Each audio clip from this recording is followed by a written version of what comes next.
G'day, mate. How are you, Malcolm? G'day, I'm well, thanks, Marcus. How are you? Good, thank you. It's been a very busy morning. Ministers are, like all people, entitled to presumption of innocence. Parliament is not a court. It should not get into police work other than holding police accountable when police have failed the people. In your opinion, is there a problem with the culture under, one of our most sacred roofs, Parliament House in Canberra? Marcus, I think there's always a problem where there's an imbalance of power. Senior levels of corporations, we've seen some union bosses and strife over these kinds of things. And it really comes down to the human condition and people having that ego. And let's face it, there's a lot of power in Parliament and a lot of people there for the wrong reasons. They've come to exercise their power. I'm not just talking about politicians, I'm talking about staffers. And so wherever you've got something like that, there's potential for the people who want to exercise their power to have power over other people. So that's the real issue, and that does come down to culture. But it's not going to be fixed by a law.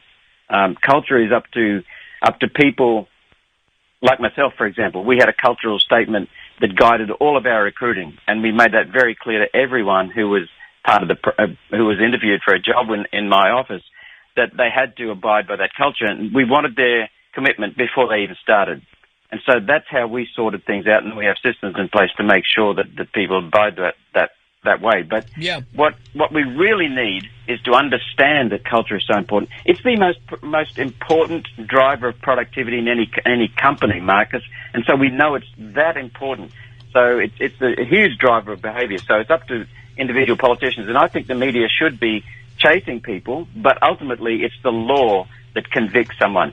No one else. The police officers, the courts, that's the process we need to follow. All right. What about the government or Parliament as a whole? If the Prime Minister himself and Anthony Albanese a short while ago again repeated calls for the Prime Minister to launch an inquiry into this culture, into the whole Christian Porter affair, etc. If the Prime Minister feels there is a culture that needs addressing, then of course he should address it, but I don't think he has. I've got to be honest. I do not believe Scott Morrison has done the right thing, this is just my opinion, by the women of Australia. I think he's a victim blamer, I think he's almost misogynistic, and I think that he's lacking in empathy. I don't agree with those verdicts that you have, but I do agree that he's a facade builder and he's a marketing person. He likes to look good, not do good. And he had remember when Christopher Pyne and Julie Bishop retired as ministers, and they went straight into a cushy jobs, each of them, that looked to have conflicts of interest with their past work as ministers.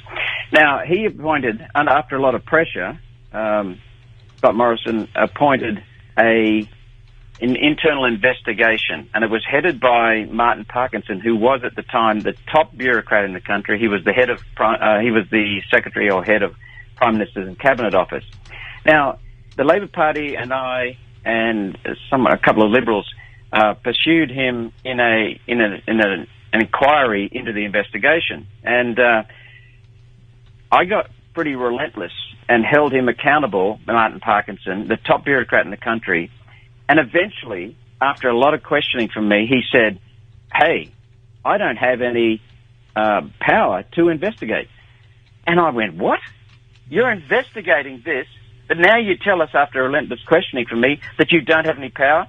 So what Scott Morrison has done has appointed, I believe, Getches, I've forgotten his first name, to investigate this. Sure. That's not adequate, but we need to leave it in the hands of the police. Now, if it comes to investigating culture, then we need to have a proper committee, an external committee. But you know what, the best thing of all?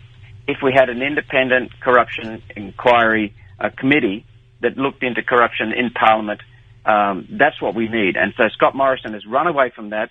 The Liberal Party's run away from that. The Labor Party's not that powerful about it either, but ourselves, the Greens and the Independents are pushing for that, a fair income one. All right.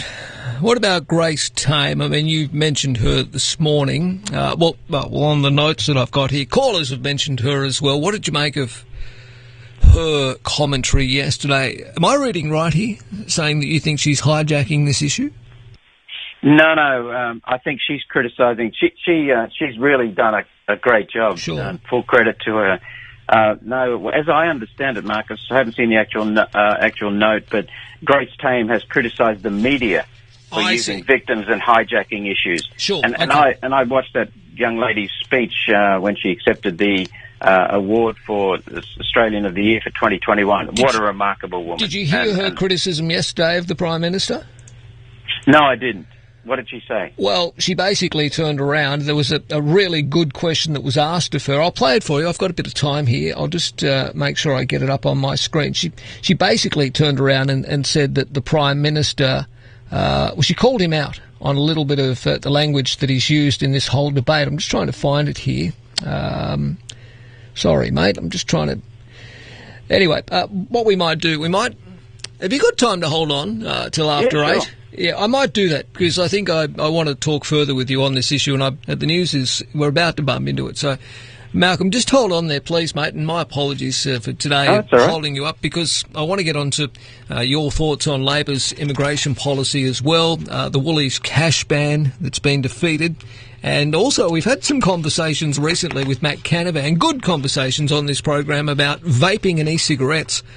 I want to get your thoughts on that as well. So I'll just get you to hold on there, mate. Thank you for being so patient and understanding with us. You're right, Marcus. Just hang on there. Malcolm Roberts, he'll be back after the 8 o'clock news. Some other issues I want to get into. All right, Malcolm Roberts, welcome back, mate. Thank you. You're welcome, Marcus. All right, now I'm going to play you the audio that Grace Tame was involved in yesterday. Australian of the Year Grace Tame was asked what she thought of Prime Minister Scott Morrison's use of the phrase as a father, referring to a chat that he had with his wife Jenny when he responded to the allegations by Brittany Higgins. This was her response to it yesterday. I'll play it now. It shouldn't take having children to have a conscience.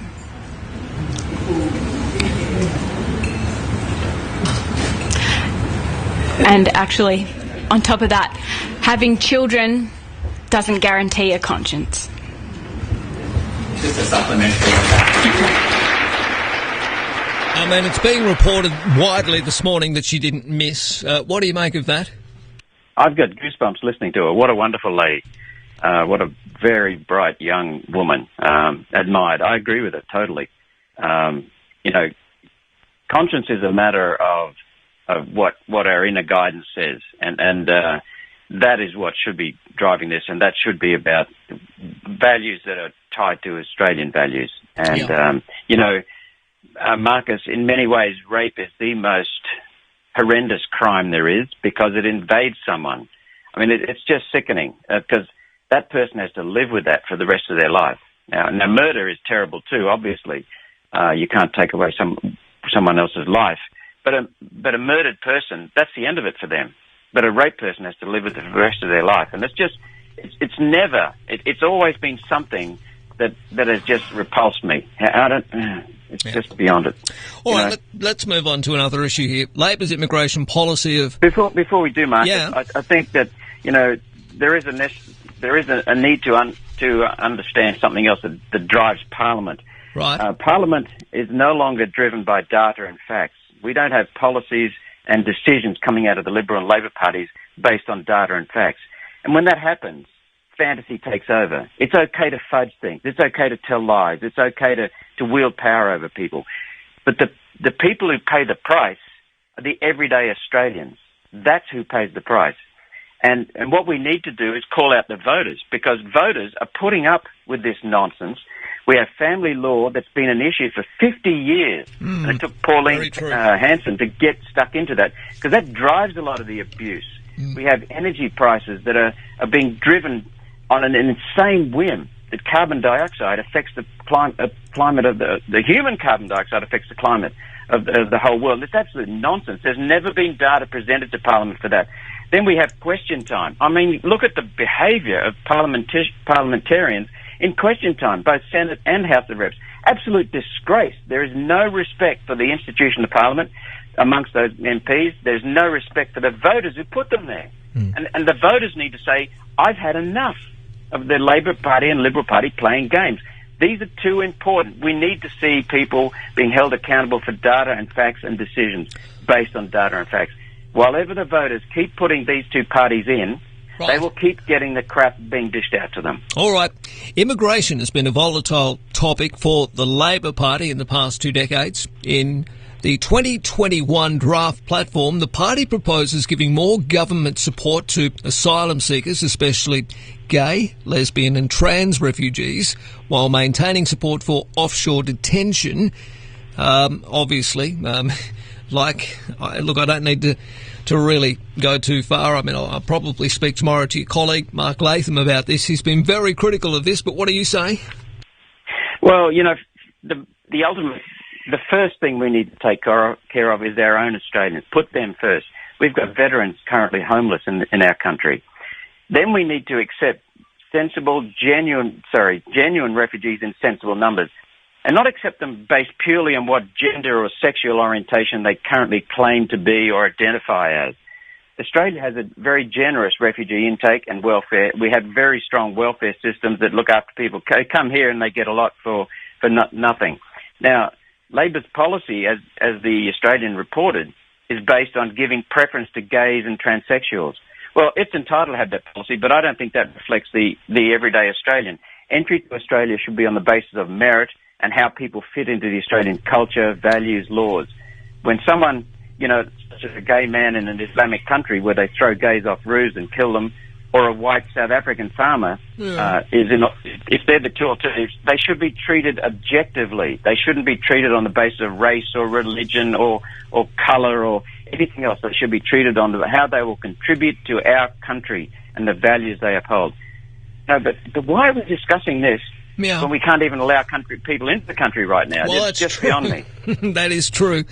All right, but again, that's...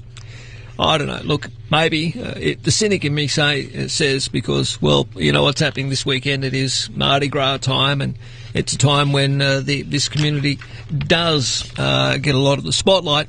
I'll agree to slightly disagree with you there, Malcolm. I think we should be welcoming people who are sadly objectified and vilified and even worse in other countries around the world. But one thing we do have common ground. We should be welcoming them, but we shouldn't be discriminating against them. We shouldn't be discriminating in favour of them. We should be treating everyone on the merits of their case. The Woolies cash ban. It's a bit of a win. We know that in a number of cities they've been trialling, you know, card-only terminals and all the rest of it. I think it's bad enough that these big corporations are sacking checkout operators and replacing them with machines. I don't go to do my shopping to replace workers. I shouldn't have to scan my own groceries. They say it's to save you time and so we can keep our prices low. Well, that's bullshit. What they're doing basically is trying to save or cut back on their costs, Malcolm. Yes, that's an interesting perspective. We just looked at the cash ban as something that was brought in for the wrong reasons. They told us it was about anti-money laundering, which is complete nonsense. We've got the facts to show that. Labor, when the government brought this into the lower house, the cash ban bill, Labor supported it in the lower house. It got through a Senate committee. We went to work very strongly. We convinced the Greens to join us. We convinced opposing the cash ban. We convinced the crossbench senators who weren't aware of it at the time to jump in. Then we actually embarrassed Labor into it, and then the government realised it was dead. So we moved a motion to get that bill, cash ban bill, off the books in Parliament, and that's what happened. So we won. Then we put pressure on Woolies with our recent petition. But the real thing here is that there's people power. And we listen and work actively with people. And what the people have done is tell Woolies, stick your cash ban. And so while it is an interesting argument you make about preserving jobs, people will go to whoever gives them the best service. All right. You know, and so it's important to let people have the freedom to decide whether they will use cash or not. It's not up to some government implementing an IMF policy from overseas globalists to tell us we can't use our cash because they want to control us. That's where it's headed. Well, it's current tender, and to be perfectly honest, if you turn up somewhere and you've only got cash, you should be able to use it regardless. All right. Exactly. Finally, E-Cigs and Vaping. We spoke to... who did we speak to on this last week, Scruff? So much going on at the moment. Oh, Matt Canavan. We spoke to Matt about it. He's been doing a little bit of work on this issue. Senator Sterling Griff's motion in the Senate against vapes and e-cigs has been defeated. Your position is that vaping and e-cigarettes are as safe as the solution that they're in. They should be available in Australia using the established Therapeutic Goods Administration procedure for Schedule 3 pharmacy-only medication. Yes, and we've been pushing this issue for a number of years now, and it's very good to see Senator Matt Canavan at last join us. I pushed it with a bill with David Lanehome when he was in the Senate back in 2016-17. Right. But, you know, e-cigs have been shown to be a way of getting people to cut smoking altogether. They have reduced smoking rates. They do not introduce people to smoking. That is a nonsense. They have been very effective in cutting down the use of cigarettes which are harmful. E-cigs so far look as though they're not at all harmful at all, and they're a good way of getting people away from harmful activities like smoking. So that's why we've been in favour of it, and it's pleasing to see the Nats joining us on this, as well as some other policies that they have long opposed. They're changing as a result of the pressure we're putting on them. All right. Thank you, mate. Great to have you on the program as always. We'll talk again next week. Look forward to it. Thanks, Marcus.